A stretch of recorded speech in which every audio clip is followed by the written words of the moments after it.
بتمن هو لافز اولین بار در سال 2017 توسط اسکات اسنایدر و گریگ کاپولو برای داستان دارک نایت متال ساخته شد که واقعا داستان خیلی خیلی خوبی است که میره سمت مولتیورس های سیاه و پرپچوا و در نهایت هم دارک رایسز آن اینفینیت ارثز.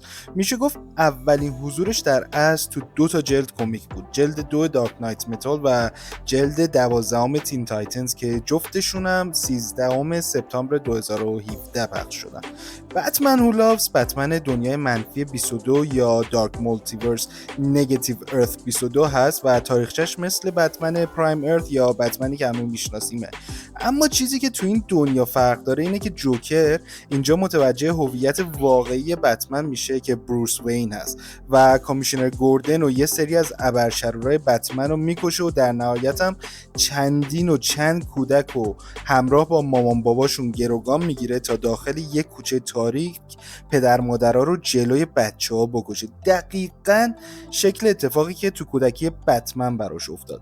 با این کار جوکر میخواد چند بچه که مخلوطی از خودش و بتمن است و درست کنه که در نهایت هم بتمن خودش رو بهش میرسونه و مجبور میشه که جوکر رو بکشه. اما درست لحظه مرگش جوکر از خودش یه گاز جوکری قوی میده بیرون و موفق میشه بتمن رو آلوده کنه.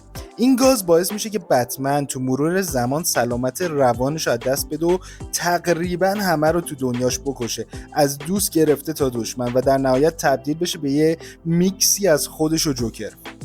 فکر کن کسی که تمام هوش، توانایی فیزیکی، چه میدونم پول بتمن رو داره با همه دیوانگی و سایکوپث بودن جوکر، واقعا واسه این شخصیت هیچ حد و مرزی نیست. با اینکه بتمن هیچ قدرت خاصی نداره ولی همیشه تونسته جلوی حریفای خیلی قوی تر از خودش وایسه. خب اول از همه واسه اینکه بتمنه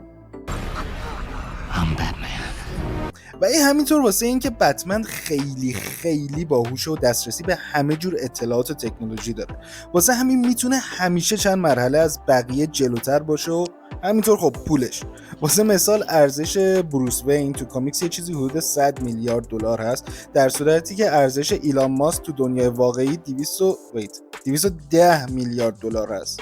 شت پشمام.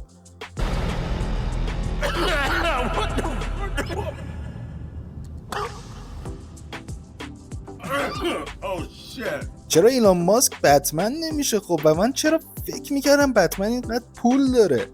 تفلیت تو میلیاردرها فقیر به حساب میاد. خلاصه حالا فکر کنید بتمن با این توانایی‌ها مغز مریض جوکر رو داشته باشه، مغزی که از کشتن لذت میبره و براش یه نوع تفریحه. یادم باشه اولین قانون بتمن اینه که کسی رو نکشه و وارد اون راه سیاه و تاریک نشه. همین باعث شد بتمن هو لافز به سرعت تبدیل شه به یکی از پرطرفدارترین شخصیت‌های دی سی هم تا دید این شخصیت چقدر طرفدار داره علنا کردش تو هر کمیکسی که میتونست، که این باعث شد یکم کمیکاش کمتر خوندشن تا اینکه دی سی بالاخره تونست یکم بالانسش کنه. خلاصه بتمن هو لافز که موفق شده دنیای خودش رو نابود کنه وارد پرایم ارث یا زمین اصلی میشه تا از اینجا بتونه همه دنیا رو نابود کنه، اما نهایتا به دست جوکر و بتمن ارث پرایم شکست میخوره و تصور میشه که مرده. اما سال بعد معلوم میشه که بتمن هو لافز دست لکس لوثر اسیره. لکس میخواد ازش راجع به دنیاهای دیگه مخصوصا دارک مولتیورس اطلاعات بگیره و حتی با مخالفت جوکر به لیژن آف دوم هم دعوتش میکنه. فکر کن طرف چقدر روانیه که جوکر ازش میترسه، بعد لکس میخواد به لیژن آف دوم دعوتش کنه چون بلافاصله جوکر از اونجا استعفا میده. بتمن هو لافز هم درست مثل چیزی که جوکر گفت موفق میشه خودش رو آزاد کنه و این بار از بتمن‌های دنیاهای سیاه دیگه واسه روبرو شدن با بتمن کمک میگیره. دارک مولتیورس یه جورایی برعکس مولتیورس هست. تو این دنیا هر اتفاق بدی که میتونسته بیفته افتاده. این دنیا در اصل از کابوس و ترس آدمو ساخته میشن. مثلا سوپرمن میترسه که یه روز تبدیل به یه ابرشرور بشه و همه رو بکشه. این ترس باعث میشه که یه دنیا تو دارک مولتیورس شکل بگیره که داخلش سوپرمن همه رو کشته. خلاصه بتمن با کمک گریم نایت، یه ورژن دیگه از بتمن که یه جورایی مثل پانیشر هست، موفق میشه گاتم رو به یه دیکتاتوری تبدیل کنه تا بتمن پرایم ارث مجبور میشه از گاز جوکر استفاده کنه تا شاید بتونه مثل بتمن هو لافز بشه و مثلش فکر کنه که در نهایت هم موفق میشه شکستش بده و در آخرین لحظه هم آلفرد پادزهر گاز رو به بتمن میزنه و بتمن هو لافز رو داخل هول آف جاستس زندانی میکنن.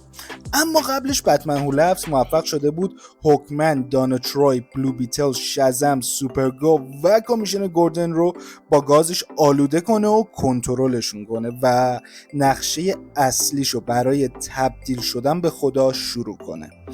بچه اگه از این ویدیو لذت میبرید میتونید با لایک و سابسکرایب کردن کلی انرژی بهم بدید.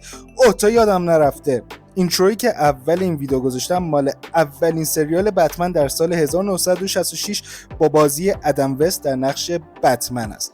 بچه اگه از این ویدیو لذت بردید حتما این زیر تو کامنت ها بهم بگید. اگه دوست دارید میتونیم مثلا یه بار داستان بتمن هو لافز رو کلا مرور کنیم چون خیلی جالب و جذاب هستش.